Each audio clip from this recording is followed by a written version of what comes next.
Yes, lads, I'm back with another video, and as you can tell, my voice is fucked. But today is just going to be me talking about the recent events, the Carabao Cup uh, fixture between Forest and Derby. Obviously, we slaughtered them 3-0. Adoma, Lolly, Carvalho with the goals.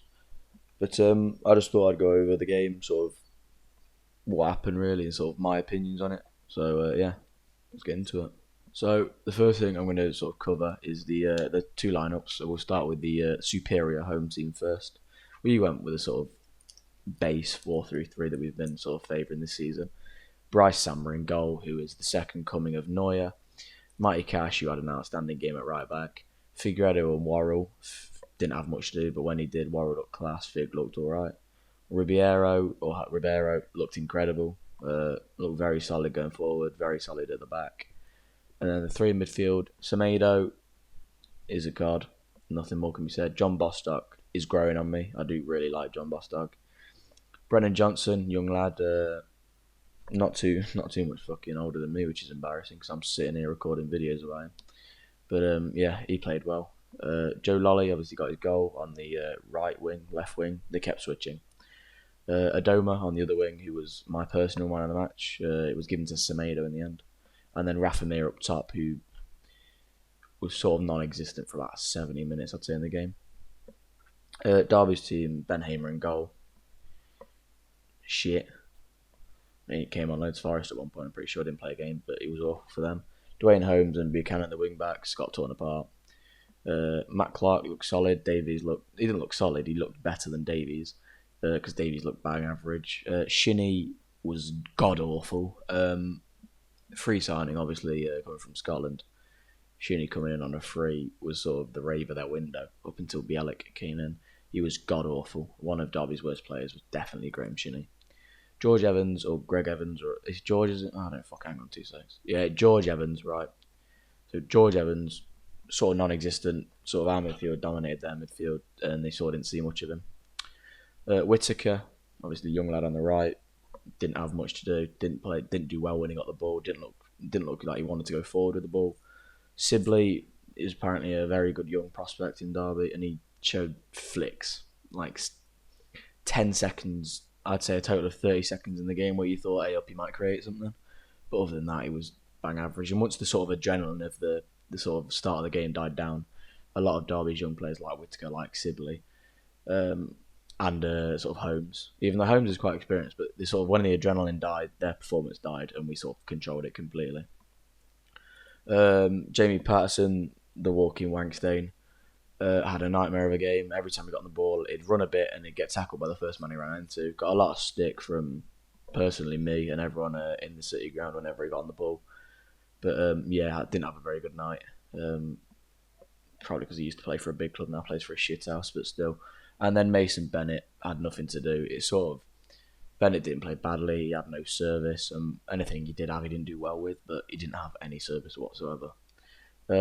Obviously, on the bench, Derby put Keogh, Lawrence, Marriott, Keller Roos, Jason Knight, Max Bird, and Jaden Mitchell Lawson, who no one had a fucking clue who Jaden Mitchell Lawson was when he came on.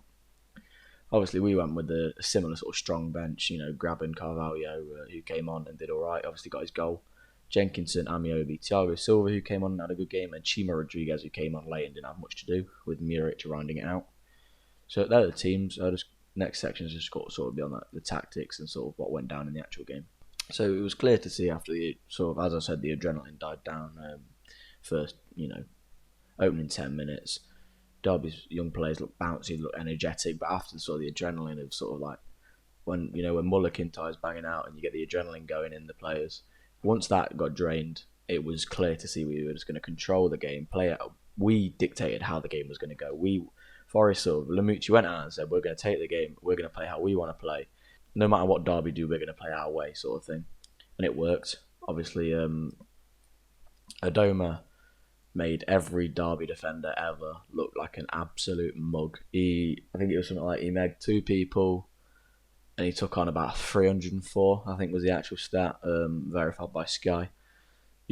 Just tore Derby apart.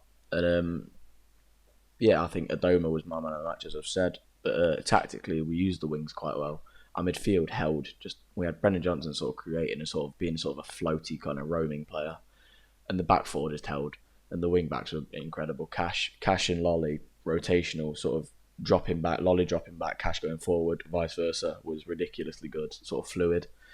Ribeiro and Adoma wasn't as good because they've not played as much together. It wasn't as seamless, but it's still very good for how much. I think that's their first time they've played together.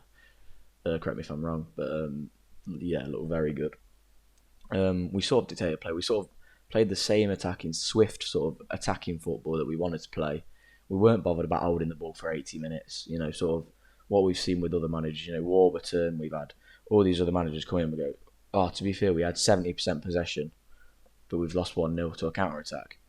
That's not going to happen under Lamouchi, I don't think, because we're having, look at Fulham, we had 20% possession and we went out, we got that beautiful attacking goal, and we sort of set the tone for the match of we're going to hold this lead and we're going to protect this lead. And we went on and scored another. It was the same here. We went out, scored, and we looked dangerous after we'd scored. We got another one.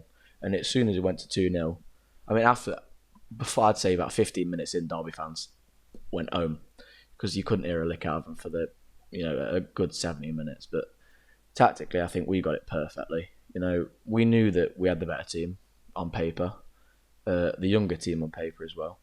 But we knew we were better, and we sort of played on that because we just played our football. They changed their game plan to suit us.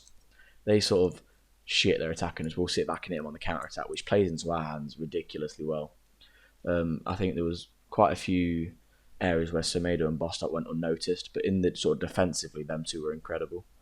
You know, the sort of Patterson, Sibley, and Whittaker, that sort of three never got a sniff around in the midfield. But yeah, so I think tactically the Lamouchi got it spot on. Kaku showed that he doesn't give a shit about the cup, even if it is an East Midlands derby, which is brave because I know a lot of the fans weren't like that. But, it was good to see Joe get his goal as well. I'd just like to dedicate this little section of the video to Radio Derby or BBC Radio Derby, or whatever the fuck it's called. I have never seen such annoyed, such salty commentators in all my life. It was, listening back to it, it was a joy to listen to. The amount of excuses thrown out and the sort of little digs at Forest when we were 3-0 up was brilliant to hear.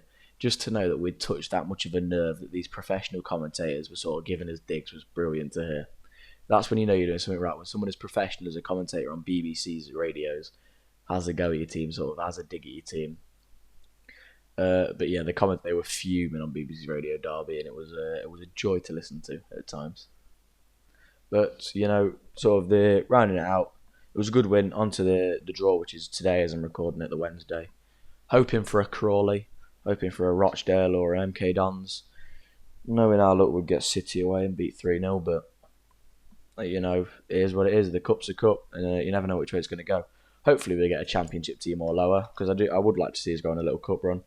Unless, you know, I'd rather us go do well in the league, but cup run would be nice to see. Yeah, I think a cup run would do as well for the confidence. But yeah, I'd obviously on to Preston on Saturday. That's actually my birthday. So Forest, any Forest players, if you're listening, I sit in the lower Trent end. So after you've scored our fourth or fifth goal of the evening, if you come give me a shirt, that'd be a nice little birthday present for me. But yeah, it is open for 3 points on the Saturday. If you liked the video, agreed with me, disagreed with me, I mean, you can't disagree with me because we were incredible. But yeah, if you like the video, just leave a little like, comment, or subscribe. And I'll see you in the next one. Forest to the Premier League.